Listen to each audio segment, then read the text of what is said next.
Hello Brenton, welcome to my show. So can you briefly introduce yourself in front of the camera? My name's Brenton Avdulla. I'm from Sydney, Australia, and I'm 32 years old, and I'm a jockey and living in Hong Kong at the moment. So basically, it was quite surprised that when we know the news that you are coming to Hong Kong to ride, because you have a fantastic year in 2022 because you got 4 Group 1 winners. But why?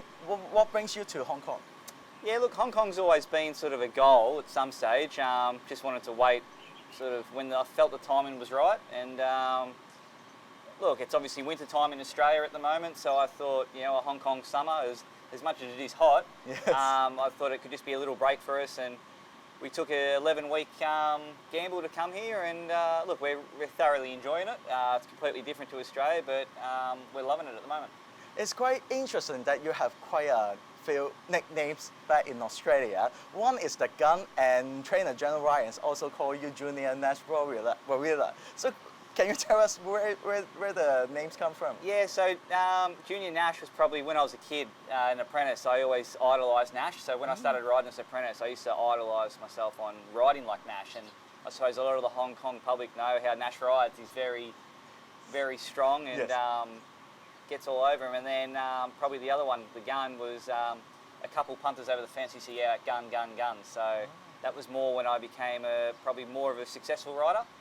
So both those names have sort of stuck with me since.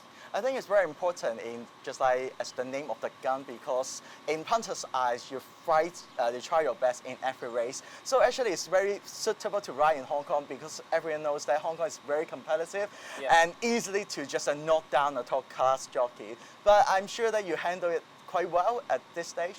Yeah, look, it's challenging, but look, I'm really enjoying it. I worked from the bottom in Sydney to get to the top, and I made it. So look, that took 10 years. So at the moment in Hong Kong, I've only been here for a short time. So I've got to start at the bottom and work my way up. But I've got no doubt that given the right opportunities and the hard work, that we'll get there. Yeah.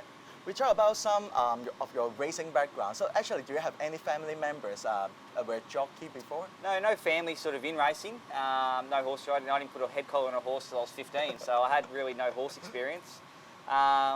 So I basically did it on my own accord, but it's more now that, with my wife Taylor, her family's all racing. So, her dad was a jockey, her grandfather was a jockey, Yes. her cousin's a jockey. So that's where all the riding is in our family. But prior to that, no, nothing in my family at all.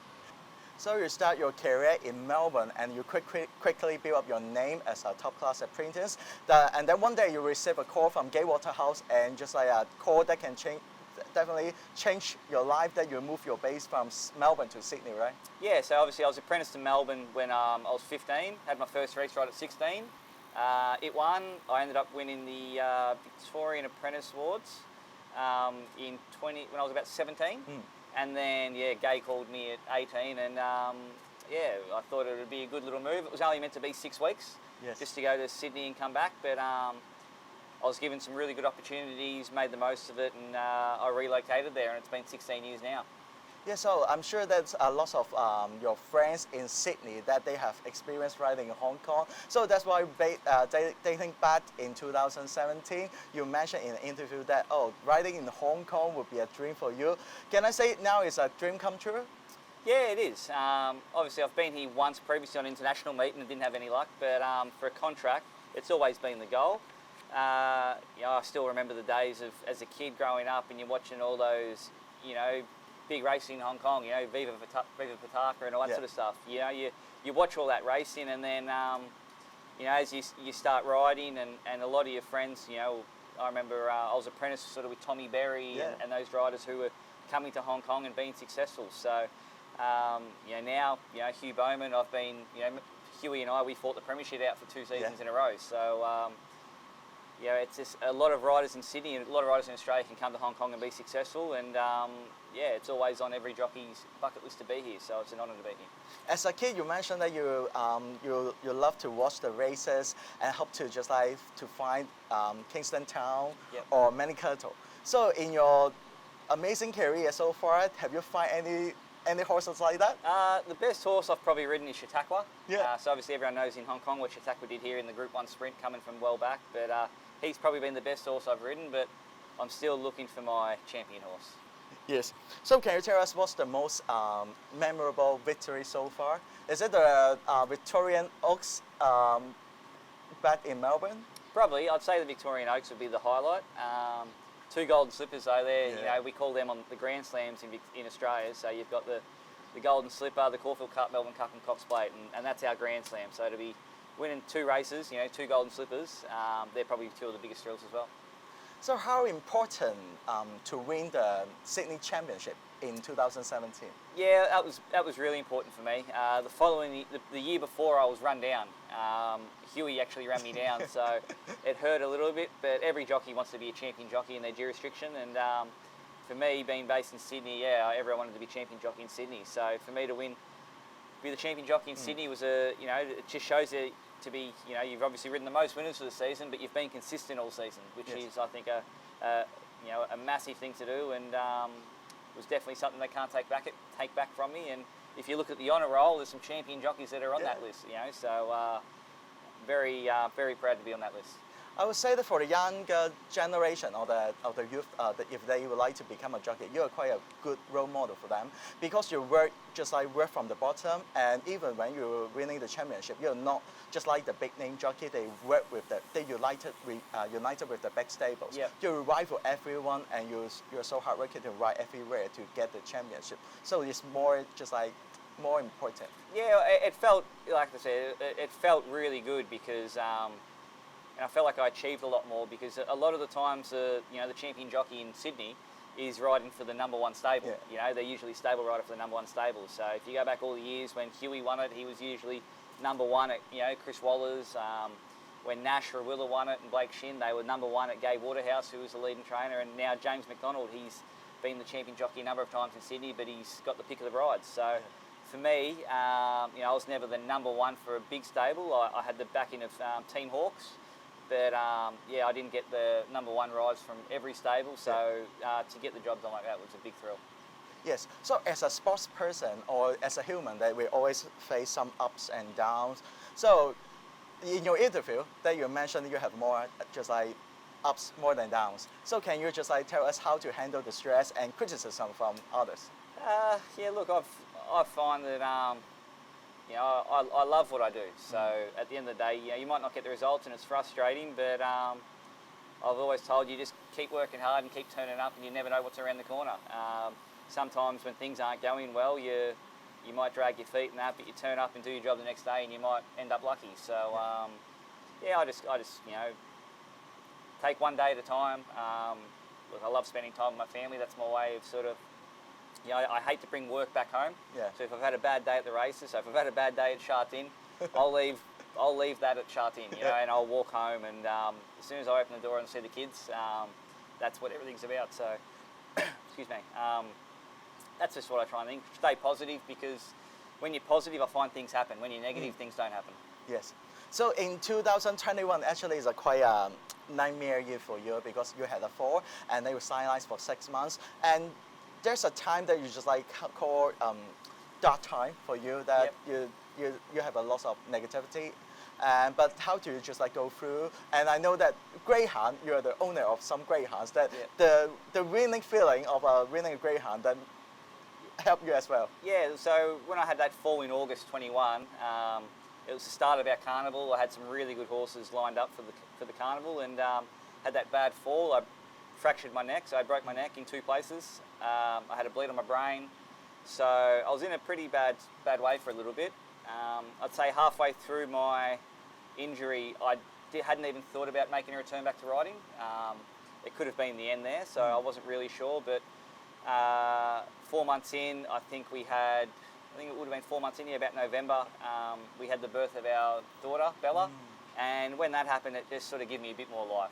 I sort of got out of that little slump, and having her born was obviously very special. So then I had another 2 months to sort of try and get fit, and I've got no doubt that, having the birth of her definitely sort of brought me back to life a bit, and then I got the bug of racing, and we're off then, I think, back riding in February. Yes. How amazing of you that when you return to racing, you quickly won a Group 1. So I read the newspaper, it's saying it was an emotional win because you go through the dark time for 6 months and just regroup yourself and win a Group 1. So how do you feel? Yeah, so like I said, it was pretty dark those first 3-4 months, and then the birth of our daughter Bella, and then like you said, the greyhounds. The greyhounds was a good way to get out and the thrill of ownership. So obviously I can't own horses, so the greyhounds were good. But yeah, to then be back and within a week to ride a Group 1 winner, it was very emotional. You know, 6 months prior I thought that could have been my last ride. So to come back and ride a Group 1, and then go from there.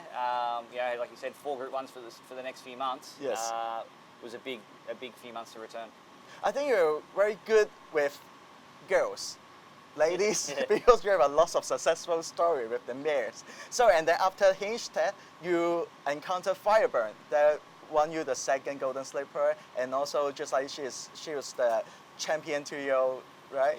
Yeah, that Fireburn was very special to me. You know, like I said, you know, the Golden Slipper is one of the hardest races to win, you know, and it's the richest race for 2-year-olds in the world. So, a very prestigious race. So to pick the ride up on Fireburn and win on her in the Golden Slipper, and then to back it up and she won the Sires, the 2nd leg of the Triple Crown. Yeah, they're moments that you dream of. So yeah, very, very thankful for those moments. As a jockey, they always told me that, the adrenaline of winning a race, just like they enjoy the most. But also they are facing a lot of challenges they have to handle with their weight and also the pressure. So I'm sure that compared with me, you have no weight issues. So, but any challenges you face as a jockey? Yeah, look, weight's still one. You know, when I was off, I got to 65 kilos. Whoa. So now I'm walking around about 10 kilos lighter. You know, 8 kilos lighter. So I have to still stay fit and stay healthy, but that's just what being a jockey is, you know, and I wouldn't change it because I love what I do. But yeah, it's probably the biggest challenge, and then obviously mental fatigue, you know. Obviously now in Hong Kong, only 2 days a week, but they're usually 9-10 race cards and a lot of pressure. So it takes your toll. You know, you get home, you're pretty tired the next day, but you just got to look after your mind, look after your body, and stay fit. Yes. So any races that you like to win one day, or in Hong Kong or in anywhere? Yeah, look, Hong Kong, obviously, you know, if you can be a part of, you know, win a Hong Kong derby, you know, obviously we see a lot of in Australia, you see a lot of the Hong Kong form because a lot of the 3-year-olds have then bought and sent to Hong Kong and challenging for the derby. So I know a lot of the horses and a lot of the past winners. So it's obviously a very prestigious race, so the Hong Kong derby would probably be right up there. So if you can invite 3 persons for dinner, who are they? Ooh, I'm a big sports fan. I love sports. So it'll probably be LeBron James, in the basketball, Steph Curry, and Tom Brady. Oh, all from the NBA. And NFL. I love the American sports, so they're probably the 3. Yeah, so can you tell us one thing about yourself that most people don't know? I don't know. I think you've given it up, my greyhounds. A lot of people don't know that if I was back home in Australia in about 5 or 10 years, I'd love to probably start training greyhounds. Yo, so you're just like, do you have license in training greyhound yet? No, I haven't got a license yet, but yeah, I'd look to something like that maybe 5 or 10 years if I was back in Australia. Yeah, that's amazing. So Brenton, last but not least, how do you see yourself in 3 years? Oh, interesting. Hopefully being successful in Hong Kong. Yeah, hopefully, you know, with family have settled in and we work hard and we get some opportunities and we can make a life of it in Hong Kong. Yes, because you mentioned that you have a riding stint, short stint in Japan, and also you would like to experience in Dubai, UK. So I'm sure that if you build up your name in Hong Kong, then you quickly can step on the world stage. I hope so. So like I said, I've ridden in Japan, like you said, and I had a lot of success in Australia. So Australia will always be home, and I've got no doubt we'll end up back in Australia at some stage, but if that's in a month or 5 years, I don't know. We'll see how we go here. Thank you very much and I wish you all the best. Thanks, Ian.